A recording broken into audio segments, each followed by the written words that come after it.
All right, well, welcome to another guerrilla version of the Brad Show. I'm shooting it myself, so don't blame anybody else for any quality control problems. We are talking with Chad Connelly, the new chairman of the South Carolina Republican Party. And why don't we start out by just talk a little bit about yourself, how you got involved in politics and Republican politics, Sure. and what brought you here? Well, kind of a long story, obviously, but I was very involved early on, like you and I were talking about. Loved watching political stuff. I've been a reader all my life, reading history and biographies. Of course, I had followed Reagan as a teenager, and then when I got to Clemson, that was my first vote. I didn't get to vote his first election, but I remember being in ROTC, running around campus in the fall of '81. We're only 6 years past the dismal thing that happened in Vietnam and the pullout and everything, so the tone was pretty negative, but Reagan had a positivism. You know, he just had a real attitude and a patriotic flair that I think most people miss. And I remember getting booed running around campus in my uniform my freshman year. It was kind of stunning. You know, here's Clemson, pretty conservative. And over time, I don't know, 6 or 8 months, it went from boos to cheers. And I don't know if there's anything significant other than the fact that Reagan had set a different tone with the Iranians and just the whole message of the shining city on the hill. And even though I was raised conservative, you know, my parents had voted Republican. My mom's parents never did. My dad's parents started with Eisenhower and then Nixon, of course. And so I heard that growing up a little bit, was just real interested. And I got involved with helping out the Reagan campaign in '84 on campus. And then, of course, on into '88 and '92 and all that. I just found ways to get involved at the local level, and I kind of stayed there for a long time. Yeah, yeah. Well, now, how old are you? 47. Okay. 47. All right. Graduated in '85. That adds up. That's right. Okay. Well, you know, I did little stuff, and then I actually got really involved. You know, I built an Amway business, and it gave me contacts all over the country, and I actually found myself in, I think it was '96, Mitt Romney was running against Ted Kennedy. And so I thought, this is the way to really get involved. And Michelle and I were up there speaking anyway and building a business in Connecticut and New Jersey and had some really great friends. And one of them said, well, let's go to Massachusetts and help Romney. So I did. I went to Massachusetts, and we spent some time, you know, knocking on doors and doing lit drops and actually raised some money for him down here and got to meet the guy and all that good stuff. So I guess that was more of a really lit my fire. This is how you get involved. And then, of course, Newberry County, being a Republican wasn't exactly the most positive thing, but it's kind of switching over now. Well, speaking of Romney, you know, I was here the other day for the Huntsman event, and just speaking, not in terms of your personal preferences, but who are you seeing having the, you know, the good early starts in terms of setting up organization and all that? You know, Congresswoman Bachmann has some good people on the ground. Obviously, Governor Huntsman's hired some good people on the ground. And I'm hearing about some other rumblings, but I don't see a lot of folks out there yet. You're not seeing as much with Romney? Or? Not yet. I do know his state director, David Radd, over in Anderson, and he says that the governor's going to be here quite a bit. But we don't know of any definite plans. I imagine right now they're totally focused on that Ames straw poll in, what, mid-August. Yeah. Well, you know, last time, at this point, McCain had built this huge organization, and he had all these consultants, and, you know, had the big office over there at Quinn's old place.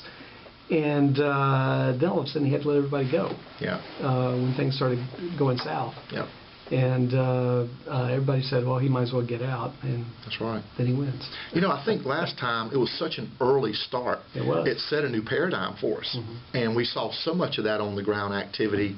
And then this time it's kind of a later start. Maybe the economy is the biggest driver behind that. And the traditional Labor Day start may be more prominent this time. I don't know. Well, speaking of which, are we going to have a primary? We're going to have a primary. No matter what, we are going to have the most spectacular presidential preference primary we've ever had. There's no question about that. And certainly in a newspaper article, you don't get all the context you want. And well, I've got some questions that were not answered for me. That's right. And I mean, I certainly hope you are going to have a primary, because we're going to have a primary. Otherwise, we independents are completely disenfranchised. Look, I said it over and over and over and over. Lots of people are disenfranchised. We're going to have a primary. We're going to have a primary. We're going to have a primary no matter what. The thing I think, and I guess this is the point of difference, is our attorneys have told us that unless the state pays for it, it's going to be legally impossible for us to run the primary. The days of paper ballots and consolidation of precincts and having those really really good volunteers filling in at precinct places are gone.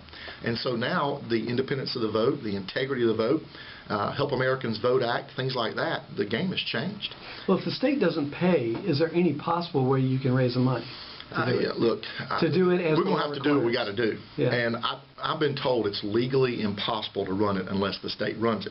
Now, I don't know exactly what all that means, and we haven't tried to go down. They control the machines or what? Control the machines, certify the workers, all that good stuff. You know, I guess what we could do is we could get some volunteers to get certified prior to the vote. I hesitate to spend a lot of time going down those trails because all my time and energy right now has been built into let's make sure it's done the way the attorneys advise.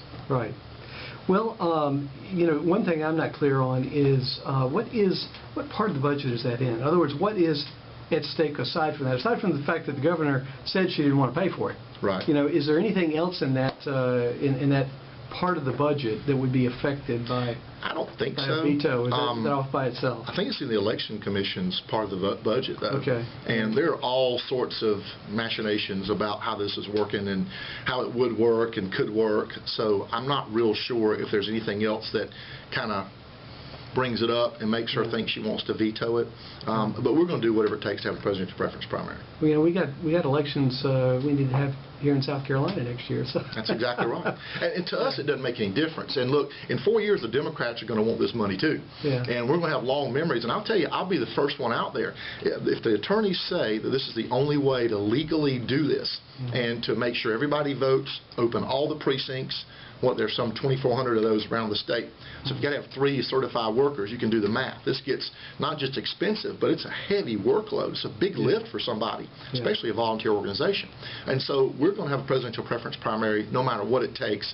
But for it to be legally done, then we think the state ought to do it. All right. Well, aside from the legality of it, what's it cost? Again, that's not a number that's been given any definite numbers, exact numbers for us. We think around $1 million, $1.2 million. Okay. With wins up to $1.5 million. Yeah, surely the state can handle that. Well, like I said, if the Democrats are in this boat, and they will be in 4 years, I'll lead the charge to help them get the money too, because the process ought to be done right. There are some things that are core functions of government. I'm a fiscal conservative. I don't want the state spending money on anything they're not supposed to spend money on. But if voting's not a core function of government, I don't know what is.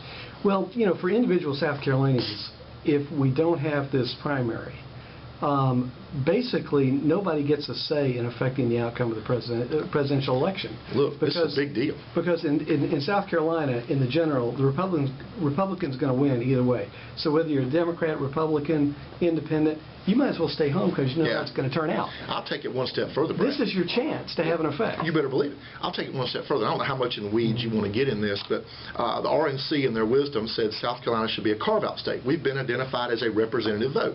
Plus, let's face it, we're a lot cheaper to campaign in than in Texas or Florida or some of the bigger states. A representative vote within the party. Yeah, within the party and representative of a cross-section of people. They have a New Hampshire, which is a northeastern state, and Iowa and Nevada and us. Right. And those are the carve-out states. And so the RNC set up rules that nobody should jump those dates. Well, Florida's talking about they're going to do that as well. That throws another dynamic in there that we don't want to look at. When Caton ran this, he had a study done, and they figured that for about $1 million, $1.2 million that the state spends, we're bringing in some $60 to $80 million of economic impact in the state. That's good for all South Carolinians. Right. So you're right. Everybody should be interested in this thing coming off right. And the other part about it is, of course, the world's watching. The nation and the world gets to see South Carolina. It's a huge deal economically for us because we get to put on a show. And it's a party-building exercise. You better believe it, man. Particularly because it's not closed. You better believe it. I mean, this is how you grew the party. That's what Reagan said. Yeah, well, I mean, ever since 1980, having those primaries, that's what helped the party get to majority or plurality status. So show you our little bumper sticker. That's we're starting to talk about. We pick presidents, and we've been in a unique spot. So I'm battling the Florida thing. I'm battling this PPP money and all that good stuff. But we pick presidents. We're in a unique spot nationwide. Yeah. And I don't know if you remember this, but that debate at Myrtle Beach, I was talking to the chamber folks and the sand sculpture they did. Do you know that there were 1,400 journalists at that Myrtle Beach debate that got credentials? And there were 700 newspapers worldwide that ran that picture of the sand sculpture in Myrtle Beach, South Carolina, above the fold. That's incredible. I went down to see those guys, and that's the first thing he told me. So we came up with this little slogan, and hope we see this on a lot of cars. You're talking about in 2007? Yes, sir. Yeah, I remember that. Actually, early 2008, I guess. Yeah. That was impressive. It really was. I don't know how they did it. I told them, I said, repeat that. That was great. I think they used glue or something. I don't know what they did. My kids loved it. Yeah. They wanted to climb on it at first, but they thought that was incredible. Okay, in the broader sense, looking ahead, you're the new chairman. What do you see as your plans for the party during your time? We need to unify, and I think people are pretty united behind the idea of doing our best to put a convincing defeat on Obama here and pushing back toward North Carolina, and of course winning the 7th Congressional District, adding to the Republican House and Senate numbers, and making it more of a conservative majority that people are asking for. I think those are our biggest goals. How are you going to get it done? Well, I think the first thing is we got all these people out there who've come out of the woodwork. Yeah. I mean, people want to be involved. They're excited. They're engaged. I've been telling this story a good bit. I know that thing's beeping. I was with Mick Mulvaney. What is that, the front door? Must be. Okay. During the campaign. And Mulvaney and I are campaigning, I don't remember where. I met him, and we were out. We've been doing lit drops, and I had the kids. And this guy came up to him and said, I'm going to vote for you on Tuesday, Mr. Senator. At that time, he was a state senator. But I'm watching you. Yeah. And it was great. Mick said, it's about time. Thank you. Hold us accountable. Yes, stay in the ball game. So I think that's the real challenge that I've got is all leadership is herding cats eventually, and it comes because you've got all different feelings. I've been talking unity, and let's unify around the party platform. We're not all going to agree. Goodness, I can't get my wife and kids to agree all the time. Yeah. But if you find somebody who's 70 or 80% of your friend, that ought to be your friend. Yeah. But unify around the platform, because I think nationally, people, independents, Reagan Democrats, conservatives who sat on the background have really come out of the woodwork and said, man, this guy scares us. We were upset for Bush spending all this money, and now look at what Obama's done. He stepped on the gas. So I think the response you're seeing nationally has been really compounded here. And you've got Tea Party groups, and you've got other organizations. Campaign for Liberty comes to mind, the 912 group. And so those are our voters. We need to bring them in and give them a compelling reason to believe in the party. The Republican Party has grown phenomenally in the past generation. In South Carolina, is it as big as it can get, or do you see it getting a bigger slice of the pie? I don't think we've tapped our potential yet. I was asking, do you know Gay Suber? He was executive director here in the 60s and 70s. Shel Suber. Okay. Yeah. And I don't know how they're related. Maybe they are, but Mr. Gay was over here talking about just a little bit of historical perspective, and I've been saying, I think there's 1,000 people in South Carolina that'll give $10 a month to the cause of the party. And he said, that's nothing. In the 70s we had 1,600. I said, 1,600? Wow. And I don't know what our exact number is now in what we're calling the Silver Elephant Club, but I've upped my goal. Goodness, I speak on goal setting. I'm embarrassed. Yeah. So I'm like, I think we can find 2,500 people who believe in the party and its principles. And exactly. And so I think there's an outreach that I'm going to work hard to expand. I speak for a living, and hopefully I've compelled people to be inspired to get involved and engaged. I wrote a book called Freedom Tide. That's what it was all about. Get involved right where you're at.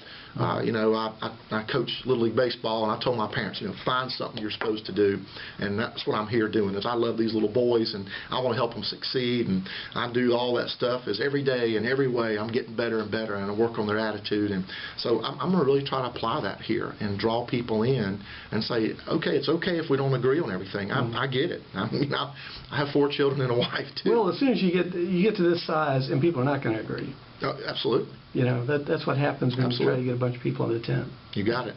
You got it. But I think we got a good message. What else have we not talked about we ought to cover? I think that's the biggest stuff is the presidential preference primary. That's my total focus. That's what's on your table right now. That's my total focus. Yeah. And, are you going to be meeting with the governor at all? I'm sure we'll be talking to at least their staff at some point. And I know I'm speaking to the House and Senate and talking to their caucuses this week. And I'll be talking to the executive committee, of course, and clarifying a little bit of the newspaper article that came out yesterday. Well, if necessary, can they get the 2/3? Yes. You think so? Okay. I sure do.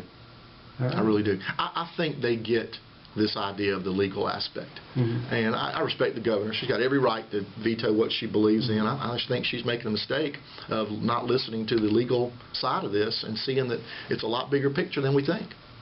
Well, all right. Well, thanks for talking to me. Thanks for coming, Brad. I appreciate it very much, man. All right. We'll see you. Take care.